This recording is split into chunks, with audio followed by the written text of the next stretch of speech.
Did you know that one of the first free black settlements in the Americas wasn't in the United States, but in Mexico?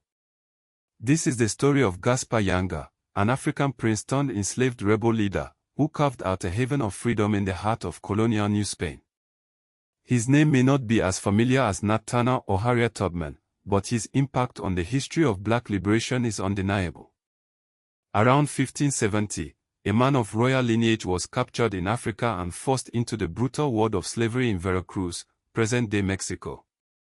That man was Gaspar Yanga, an African prince, now stripped of his title and dignity, forced to labor under the Spanish colonial regime. But Yanga was not destined to remain a slave. His spirit burned too brightly, his will too strong. Recognizing the injustice and brutality around him, Yanga plotted his escape. He rallied other enslaved Africans, men and women yearning for freedom, and together they fled into the rugged mountains of Veracruz. These were not just random acts of defiance, but the beginning of a sustained and organized resistance. The mountains became their shield, their sanctuary.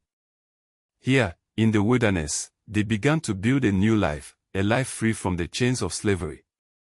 As more and more enslaved people escaped and joined Yanga's growing community, it became clear that this was more than just a temporary refuge. Yanga, with his regal background and innate leadership, envisioned a permanent settlement, a beacon of hope for all enslaved Africans in the Americas. By 1609, after decades of struggle, Yanga and his followers had formally established San Lorenzo de los Negros, a free black settlement nestled high in the mountains. The name itself was a declaration of independence, a defiant assertion of black autonomy in a land dominated by Spanish colonizers. San Lorenzo de los Negros was not just a place of refuge, but a thriving community with its own social structures, economic activities, and defense systems. Yanga, as its leader, implemented laws and customs rooted in African traditions, creating a unique blend of African heritage and New World realities. The Spanish authorities could not ignore the existence of San Lorenzo de los Negros. Yanga's rebellion posed a direct threat to their authority and their system of forced labor.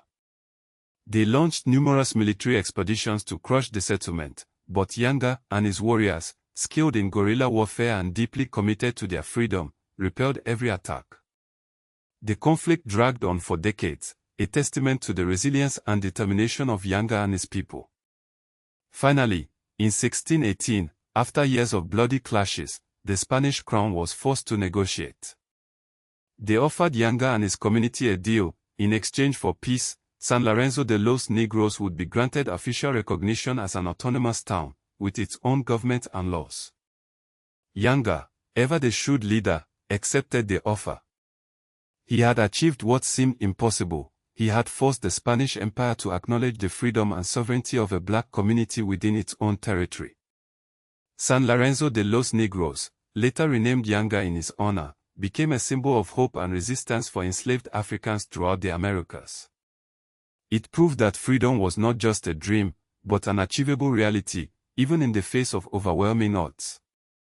Yanga's story is a testament to the power of the human spirit, the unwavering pursuit of freedom, and the enduring legacy of African resistance in the New World. But Yanga is not alone in being an overlooked figure of black history. Consider James Armistead Lafayette. Born into slavery in Virginia in 1748, Armistead served as a spy for the Continental Army during the American Revolutionary War. Posing as a runaway enslaved man, he infiltrated British lines, gathering crucial intelligence on troop movements and fortifications. His information directly contributed to the decisive victory at the Siege of Yorktown in 1781, a turning point in the war. Yet, Armistead's contributions remained largely unacknowledged for many years. Another example is Claudette Colden. In 1955, at the age of 15, Colden refused to give up her seat on a segregated bus in Montgomery, Alabama 9 months before Rosa Parks. Her act of defiance was equally courageous, but she was largely sidelined in the civil rights narrative, partly due to her age and circumstances. Bayard Rustin, a brilliant strategist and organizer, was instrumental in the 1963 March on Washington, a pivotal moment in the civil rights movement. Yet, his open homosexuality and past association with socialist causes led to his marginalization in mainstream historical accounts. Even Matthew Henson, who reached the North Pole in 1909 alongside Robert Peary, faced racial bias that diminished his achievements for decades. His vital contributions to the expedition were often overshadowed by Peary's fame. And Wangari Maathai, the Kenyan environmentalist and Nobel Peace Prize laureate, founded the Green Belt movement, which planted over 51 million trees, empowering communities and combating deforestation.